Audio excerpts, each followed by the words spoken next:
What did you think of Ford v Ferrari?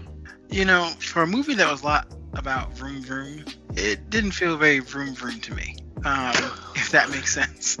It was, but it was really good. I mean, I think it was filmed very well. The actors did a great job. The leads, it was pretty true to the real story. I did some research, so it was pretty accurate, biopic almost, but definitely like a history film. That's what it felt like. I think it was more than a history film. It was. Okay. I guess it's because of the actors that they got to do this. They really brought some flavor to it, with Christian Bale and Matt Damon. Mostly Bale was probably my favorite. Yeah, mostly him.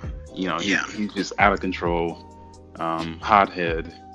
Yeah, and Matt Damon, he always knew the right words to say because he's like the spokesman. He was a really good racer himself, but he had health conditions that we saw at the beginning of the movie, and he just stopped racing altogether, but still wanted to be in the car business. Ford, the maker of the cars, they are struggling to, I guess, be as popular with the people.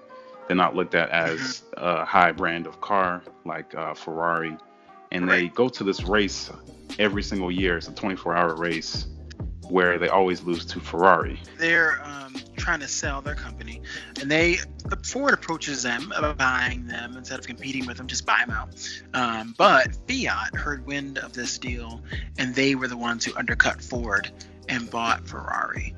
It's really just a lot of the relationships between Ken Miles and Carroll Shelby, the two characters, Christian Bale, Matt Damon, and then the company Ford. They're just going back and forth, just trying to create this car. And Ford, at this time, makes trash cars that can't stand up to a Ferrari, of course. And that's where Carroll Shelby and Ken Miles comes in, and they try to make the fastest car to beat Ferrari. I thought that this movie was boring. I'm sorry.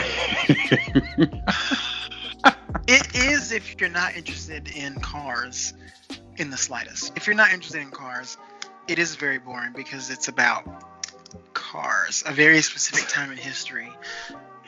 Because it's not even that long of a time span. The movie goes, I think, across 2 years. But yeah, it's not a racing movie. I wouldn't call it that. It is a historical biopic, and that's pretty much it. But it is interesting if you like car culture or classic cars, and the Shelby was named, the Mustang GT. There's a Shelby edition named after him, and there's a few other nods to car things today, but it's just a historical film. I mean, I like the relationship between Christian Bale and Matt Damon, and they made the movie for me, but that didn't make it the greatest for me. I was just like, when is this movie going to get to the point? It reminds me of people are raving about this movie. This movie won awards and all that for the Oscars. I think it should have. I mean, it's one of those films.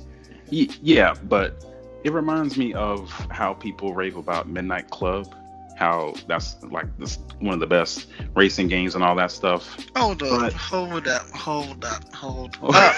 Wait a minute. Let me finish. Oh, okay. I'm gonna let you finish, but Midnight Club is the best racing game of all time. Midnight Club is good, but I'm just not particularly into racing games. And I've always wanted to get out of the car. That's where Grand Theft Auto comes in. Alrighty then, let's party.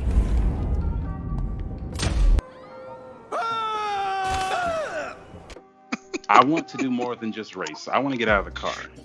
And Midnight that's how I feel Club about this was movie. Awesome. It had Lil Jon and Usher's Yeah in the soundtrack. How could you not like Midnight Club? I remember Jeffrey had Midnight Club on PS2, that fat PS2, not the slim one. These kids don't know nothing about that. It was that. Oh, yeah, that's back in the day. That sounded like a computer on dial-up.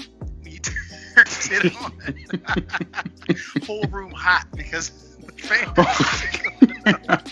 We used to, after school, we'd put on Midnight Club and just drive. Split screen, meet up, look at each other, drive around, race each other.